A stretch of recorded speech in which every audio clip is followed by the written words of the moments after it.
looking at Army's weekend menu for the teams in the Big 12. Red Raiders have moved up to number 6. BYU can win out and get a rematch with the Red Raiders in the Big 12 championship game. You see the other teams that are still alive. The question you keep getting asked with Texas Tech having won 9 games this year by 20 or more, feels like they're real. Not only real in the Big 12, but real nationally. Yeah, for real. And that defensive line that they brought in. And everybody, I think they've heard the conversation, especially at the beginning of the year, about how, they paid for this, they paid for that, they paid for this. They paid the right guys, is what they're going to say down there. They all love ball. And after experiencing Texas Tech last week and meeting the people that are behind, their program, Yeah, they're fully invested, and they got a lot of bees out there, and then they can put a shovel in the ground, and they can get more of them. So I think Texas Tech is good for the long haul, and what a great football town. But when you think about Texas Tech and BYU, 2 very different situations. BYU's first loss, Texas Tech's biggest win, Coach Saban. Yeah, well, I think BYU will respond because I think players always respond when they get humiliated, and obviously losing last week was a big game for them. And in Texas Tech's case, they have to prove they can deal with success. If you're going to win a gold medal, you got to beat everybody. You can't just win one game. So they got to prove that they can go out now and play with consistency, even though they've had success and gotten a lot of attention. I think that's all true. We all think Texas Tech's a great team. And, Coach, you were so good at being able to avoid that roller coaster ride throughout your career. Your teams were the same team, no matter who you played. I think that's a credit to you and why you were able to have such a great run. But Joey McGuire, this is new for him. It's new for Texas Tech. That was a scene last week that Pat's referring to. And, Mahomes was back in town. Game day's there, all the noise. And now you're playing UCF on a 2:30 afternoon game. How they respond to that, I think, will show you a lot about their maturity. And let's not forget about BYU. Yeah. There's a good chance they could end up in a rematch. But last year, they were 9-0. Right. They lost 2 of their last 3 games. Right. Will they learn from that? Like Coach said, put that behind them, can still get to Arlington. See what they're made out of today and how they respond. Yeah, well, it's personal for me with BYU because they were my super dog. So I'm emotionally invested in BYU and what happened a week ago. So I'm done with them. I'm back to my guys, Texas Tech, who I've been riding with all along. And when I watched the Red Raiders play, I think that they play at a level that's sustainable throughout the Big 12 championship going into the CFP because their talent level, we already talked about the financials. They paid a lot of money, but those guys are as advertised. I watched them field level with Rece Davis last week, and I was really impressed with the defense and the offense. What they did, guys, they took advantage of mistakes by BYU, like the muff punt, and the shank punt, and all that, and the shank field goal and all that stuff, and they played championship caliber football. I think it's very sustainable. Well, you guys mentioned maturity. Maturity is your ability to focus on the right stuff at the right time.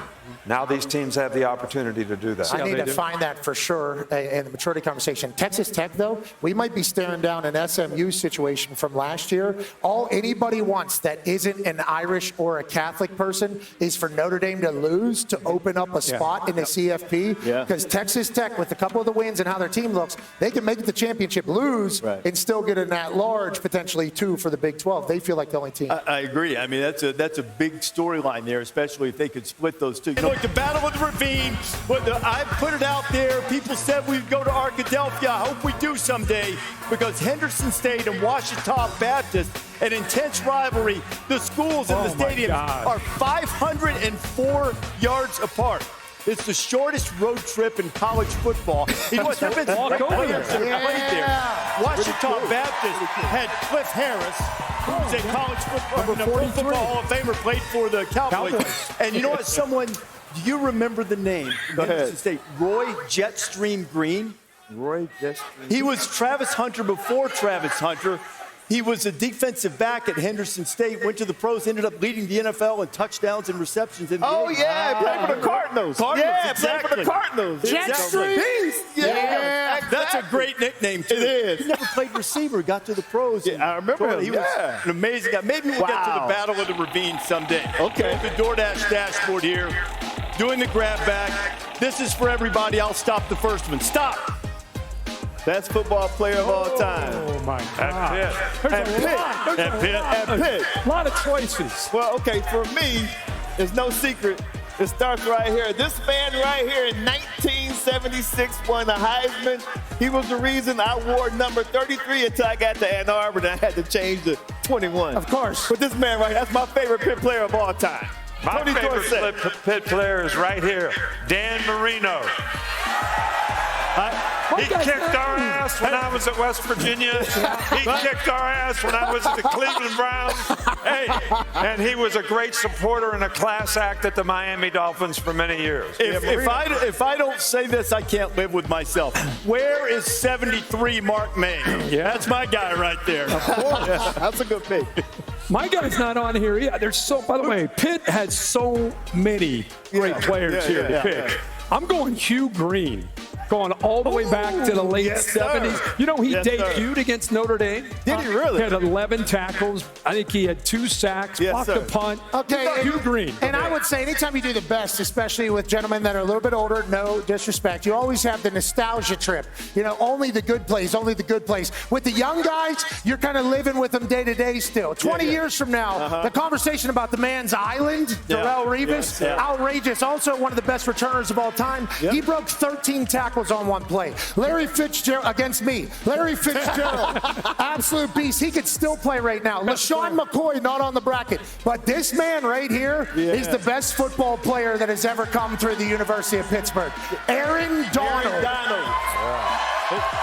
From Penn Hills, the East Hills of Pittsburgh, gives back in a big way, still trained here at Pitt. While he was training, knives. He was training with knives. 10 years in the NFL, 10 Pro Bowls, 8 first-team All-Pros. Unreal. MVP 3 times, led the Rams to a Super Bowl. So Aaron Donald's the guy, and Kenny Pickett won an ACC title here just a couple years ago. So I'm going to tell you, they can make a lot of Mount Rushmores. Kirk, what do you got? Stop. Kenny Pickett should Who do be you got, Tom? getting a chance. Well, remember, the draft is going to be here. Yeah. In 2026. If the Titans hold on to the first pick, they got Cam Ward, so they don't need a quarterback. Right. Reuben Bain, David Bailey, they need a pass rusher. Yeah. So I think Reuben Bain from Miami, David Bailey from Texas Tech would be, if the Titans end up, if it's a quarterback, Mendoza would be the guy probably. Somebody's going to trade up for the quarterback. Yeah. Stop. As a head coach, would you rather play in a game or have a first-round bye? Home playoff game. So to me, a home playoff game is great, but it depends on where is your team at? Yeah. Is your team creating momentum where you'd like to continue to play, or is your team beat up and tired where they need some rest? But I will say this, all the teams that had a bye last year got beat, and I think the reason they got beat is the same reason we got beat when I was a young coach, is we practiced too much when we had time off, and the players weren't ready to play because they were tired of practice. 25 days off, you lose that routine and that rhythm, right? Isn't that the challenge? I only practiced 11 days, so I gave them as much time off as they needed. It was like a one-game season, and we only practiced 11 times. Well, maybe they'll learn that this year, because 0 for 4 was not good last year. Not good at all. Coach, as a player, I would love a home game. Both, by the way. We should have both. You should have both. He waited. That doesn't strike. Who's the nation's best running back? Ooh. You will see him this afternoon. He plays for Notre Dame. There's a young man by the name of Jeremiah Love, who's special. Yeah, you guys gonna see number 4 today. Desmond Reed. I'm just saying. Desmond Reed. He's back today too. Desmond Reed's back today. But he ain't number 4. Number 4 is incredible. Hey, number 4 is going to join us live from this field a little after 10 o'clock. My man Jeremiah, I can't wait. Jeremiah is so good at football. Yeah. Oh, he's so cool. He is. Stop. Better chance to win today, Penn State or WVU? That's their 2 teams. You guys need to relax a little bit. We're trying to do a little college football analysis here. Penn State, they're in trouble. Okay, just forever, I think, until next year. Who are they going to hire as a head coach? I have no idea. A lot of people say they'll be able to hire anybody they want. Then everybody that they could potentially hire signed for $175 million at their own school and basically got out of the market. James Franklin, best coach on the market, you can't rehire him, so he's going to Virginia Tech. Yep. And on that note, the West Virginia Mountaineers, don't look now. That's it. Don't look now. They found a hard Rich Rod's back, baby! Go Mountaineers! Hell yeah! Hey, sing it with me, Coach. Country road, Take me on to the place I belong, West Virginia. Everybody knows those words. Take me home. Wow. They're singing it in Germany and Spain. They're singing it everywhere. They just don't like it here, right? They do not like it here. You bet it was. Heisman moment, Heisman drive, great catches all the way down the field. Exactly. You know what? I was watching it back, the replay. Called my wife in and said, wow, look at this catch. She said, wow. I said, not the best one. Next one. Yeah. Look at that one. Oh, that was amazing. Not the best one. And then finally Cooper made the one in the back of the end zone. I mean, Indiana, they're on their way to the Big Ten championship game with these last two games against Wisconsin and Purdue. Yeah, guys, I play a lot of football, right? And there's a couple of things that can happen on the field that can really galvanize a team and bring them back, together. One is a defeat. We saw that a year ago when Michigan beat Ohio State in Columbus. Ohio State used that as momentum going to the playoff and then won it all. The second thing is pulling off a win where it seems like everything is against you. All odds are saying you're going to lose that game, and you pull off a win the way Indiana did at Penn State last week. It brings the team together. It gives them new life, and more importantly, it lets them know we can do just about anything we need to do on that field. We can go through this adversity together, and we can succeed. Like you said, Signetti said it was the most improbable victory he's ever been a part of in his career. I think that may really just catapult that team to another level. That's a really good point about the two different ways to galvanize a team. And think we were just talking at the break watching that about the sack. Yeah. No timeouts. Yeah. Mendoza acted like he's been there his whole life. 5 of 8, 85 yards. The catches were amazing. But his composure and leadership and decision-making and accuracy, even that last throw, he gets hit as he makes that throw, puts it up there where he can make the catch of the year. So incredible moment for IU. Well, as a coach, I hated it when we play bad and win. I don't care how we won. Because the next week you want to get on the players to get them fixed. Right. And they're sitting there saying, We won. We won. Yeah. Right. Why are you so upset, Coach? Why are you on our ass? I mean, so I hated that. But I do agree with you that can be a huge galvanizer. But, I think there's an interesting game, USC and Iowa. This is the ultimate conflicting styles of play. Yeah. USC, very athletic, fast, speed on defense. Iowa beat you in the trenches, beat you up on defense. So the key is can USC prove that they can play the physical style of football that the Big Ten has always been known for? And you talk about the Big Ten, USC and Michigan are the two hopes for maybe the fourth Big Ten teams to potentially make it into the CFP whenever 12 gets counted down to 1. And the one team that we know that's going to be representing the Big Ten is this Ohio State Buckeyes team. And the conversation about this Ohio State Buckeyes team is so fascinating because obviously they have UCLA, then Rutgers, and then Michigan game, last game of the season. But they've made everybody look not good at football. I mean, everybody has been not good against Ohio State. And some people are starting to question whether or not they're calloused. Go back to your point. Winning like that in the fourth quarter, no timeouts, if they're down, they can lean on that later. They can have confidence that they've done it before. And I'm not saying the Ohio State Buckeyes maybe don't have the mental toughness to be able to accomplish that, but they've just pounded everybody. The Texas game was obviously a little bit of a battle at the beginning of the season. Julian Sain's first start as well for that Ohio State team. But they have absolutely bull rushed every single team that they have played. And they might do that all the way to the national championship. But you got a lot of people saying, who have they beat? And I think they're saying, we kill everybody. So I don't know what to blame. It's an interesting story. I think until they go to Ann Arbor, it's just, you don't know. And then they get probably Indiana in the Big Ten championship. I think you bring up USC. Don't you guys feel like after they lost a couple games, kind of forgotten about? Oh, yeah. Then the rankings came out. They're a spot ahead of Michigan because they beat them convincingly. They win today against Iowa. It sets up a huge game next week in Eugene at Autzen Stadium against the Oregon Ducks, and they have UCLA. So let's not forget about SC, who's out there lurking. Big one today, as Coach mentioned, against the Hawks. We should go back out there for that game. California, very similar to Pittsburgh, Pennsylvania, obviously. The people, the landscape, the 2, weather. 3, 4 times. Get this kind of crowd to show up in Oregon. USC, absolutely. Yeah. USC would be in even better shape if they've been able to hold on to a lead against the Fighting Illini. Resurgent Arch Manning guiding that Sarkisian offense, Kirk. Yeah, this is a big day for Texas. Big opportunity for Sark and Arch Manning. What have you seen? We've talked a lot about him, but what have you seen from the Ohio State game for Arch and Texas's offense? Seems to be playing their best football the last couple weeks. Right. Well, I think the last 2 weeks, Arch has played really, really well. And I think the reason for that is, for whatever reasons, whether it was lack of confidence in the O-line or whatever, he played in a hurry. You know, there was no rhythm. Okay. And it affected his, footwork and accuracy and all kinds of things. Let me show you here. Here's just a simple bubble pass. And he's not going to set his feet. He's going to do it so quickly, he can't throw the ball accurately. Watch the feet. So what do they have? Incomplete pass. And these kinds of passes are so important to throw on time relative to the blocking. Now here you're going to see him do it on time. Feet are set. Good throw. Accurate throw. On these kind of plays, you've got to throw the ball where the guy can catch it and run with it. And the blocking and timing are key. And there's an explosive play for a touchdown. Here is an example of earlier in the season. There's no pressure here. There's no reason for him to be in a hurry. But look at his footwork.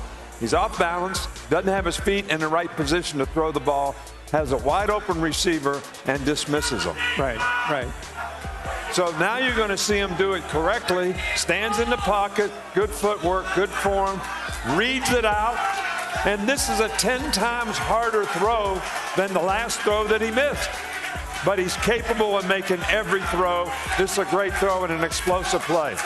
Coach, the offensive line seems like they're getting more experience.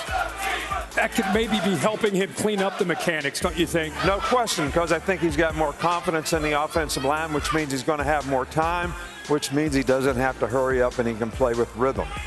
Let's talk about the command of Sark's offense and where he is here late in the year. Well, I think this is a situation that's a little different that he's kind of matured into. And you're going to see this. Vanderbilt does a lot of stuff on third down. All right, so he had to change the protection here. He's got confidence his people are going to do the right things, pick up the blitz, which they do, and then he just sits in there and makes an accurate throw. So I think that's the biggest difference in the way he's played in the last 2 weeks, and I think this can be essential for Texas' success down the road. For Texas to go to Athens and him to play well, what does he and what does Sark have to do against Kirby in that defense? Well, with Sark, because they don't run the ball great, they have to have all these advantage throws built in. So he's got to throw them on time, and he's got to be accurate. And, Georgia has not been able to affect the quarterback significantly this year they have in the past. Right. So Arch is going to have time. He doesn't need to get in a hurry, needs to play with rhythm, take what the defense gives, and I think they can have success. Well, the Aggies are in great shape as you look at the college football playoff rankings and the bracket as it would be based on the current rankings, brought to you by Goodyear. Here are the teams in it. You see the 4 teams getting the bye, 2 from the Big Ten, 2 from the SEC. Now, as you look at this bracket, I want to show you what really is the most compelling and interesting thing about it. 1, South Florida gets the last spot in because, remember, the 5 highest ranked conference champions go into the field automatically. Now, based on the rankings, this puts Miami in this bracket, but there's a major problem with Miami from the ACC.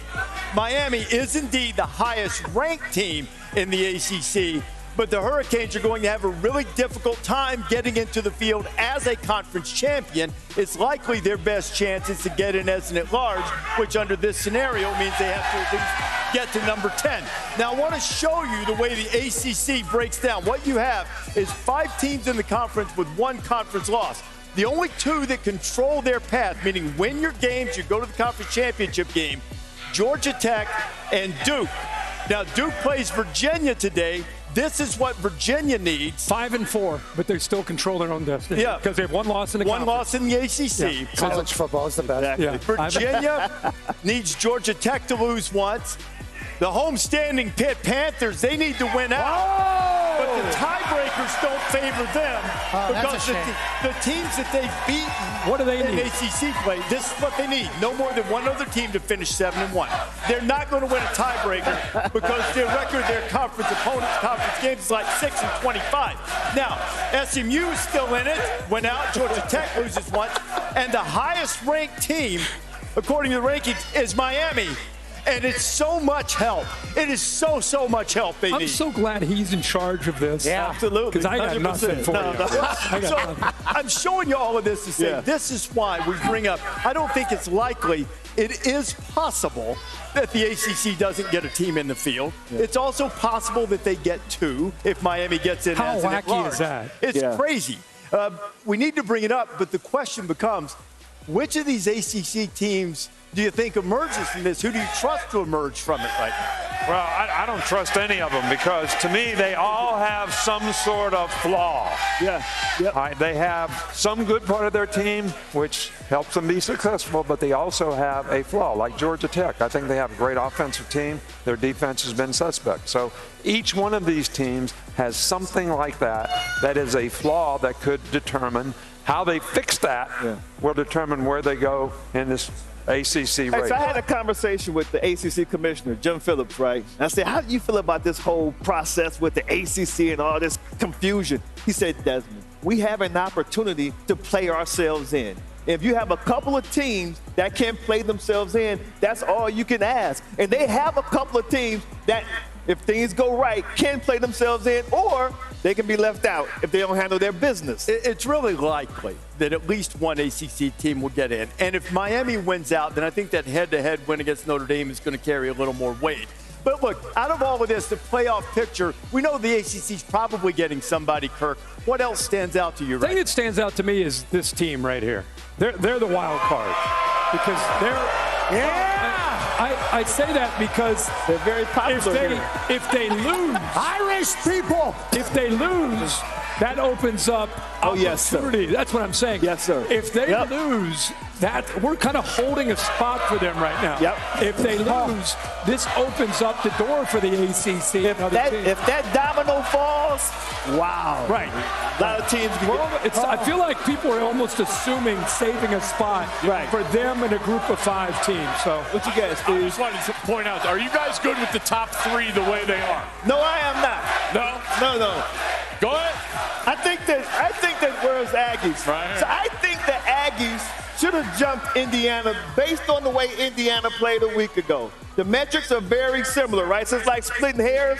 But when this team struggled against a Penn State team that has 0 conference wins, an interim head coach, and a backup quarterback, I thought that this team should have jumped that team. It's funny because I look at it totally opposite in a way that I think Penn State's still a talented team, and it's in a tough environment to go into, even though their record Penn isn't State, great. good players. I just think the fact that they won the game, the way they won the game, I was impressed. I was impressed. You was impressed? Okay. Yeah, I was impressed. I mean, the catch was magnificent. No, I was just impressed that they found a way to win the game. But that 3 quarters and 14 minutes of not good football. I was impressed. Not from a team that has been dominating teams the whole season. Agreed. But regardless of that, there's 3 teams here that has kind of shown they're a cut above everybody else, and they're undefeated because of it.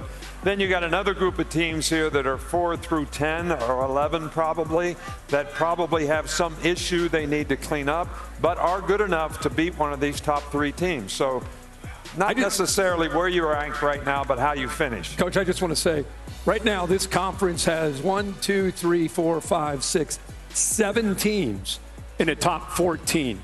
Yeah. How many teams is this conference going to get will be depending upon, Pat, the Big 12, the ACC. Well, you ask Coach Saban. Coach Saban wants 8 of them. No doubt.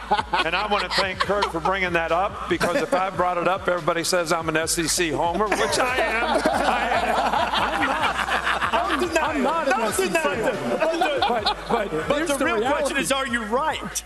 The SEC, are you right? They got 7 teams in the top 14. ACC, the highest ranked team, 15. And they're the team that can't even make really the ACC Championship at this point. So when you talk about what the CFP committee is saying, they're saying the SEC is a cut above everybody else. These two teams are going to have to represent for the Big Ten. In the ACC, the fact that they are as good looking of a team as they are, but play bad, hurts them as a whole, I think. And then the Big 12, Texas Tech ranked 6. I think they have a chance still to make it even if they don't win the Big 12. So if Notre Dame loses, okay, all hell breaks loose everywhere else. Just want to say this real quick. We keep talking about the Big Ten may have 3. Can they get a 4th? Remember, USC and Oregon play each other next week. That opens the door for Michigan. If they were to win their next 2, 9-2, they play Ohio State. They'd obviously have to beat them. But SC and Oregon will work itself out, which will put Michigan in a position. We'll see if they can do it, but if they can beat Ohio State. And to put a bow on the ACC situation, here is the most likely team that would have to finish ahead in the committee's rankings of an ACC champion if they were to be totally left out. James Madison. That's likely the team. It's not definitive. It's only the 5 highest ranked conference champions. So if you want to get in, the idea, be ranked in the top 7, and they cannot keep you out no matter what. You want this, you got that. No way, watch them walk right past you. Run fast while you have the chance. Don't speak, let them look right at you.